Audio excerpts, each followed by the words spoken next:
ভাই আমার গাড়িটার মধ্যে থুতু দিচ্ছেন কি লিগা? খেয়াল করি নাই।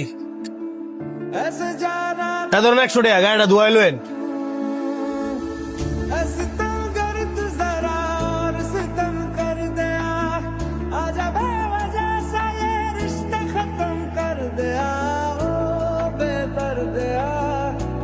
এই মিয়া, আমি আপনার বাইক ধরে লেগে 100 টাকা দিছি না, তো আপনি আবার আমার এই দামি গাড়িটার মধ্যে থুতু দিচ্ছেন কেন লিগা?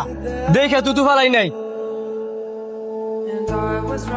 এই ধরেন 500 টাকা, গাড়িটা ধোয়াই লইন। আমি নিজের চোখকে দেখছি আপনি আমার এই দামি গাড়িটার মধ্যে ইচ্ছা করে থুতু দিচ্ছেন। আমি ইচ্ছা করে থুতু দিছি। আপনার এটা দামি গাড়ি, আমার এটা কি গাড়ি না? আপনি যেহেতু অনিচ্ছাকৃত ভাবে আমার গাড়িটার মধ্যে থুতু দিচ্ছেন, আপনি মুচ্ছা দিতেন, কিন্তু আপনি নিজের দোষটা স্বীকার না করিয়া ফের গরম দিয়েছেন কি লিগা? শুনেন, সবসময় উপরে থাকার চেষ্টা করেন না, ভুল হইলে ভুলটা স্বীকার করেন, দেখবেন সবকিছু সুন্দরভাবে সমাধান হইব। ভাই তেন আমি মুচ্ছা দিই।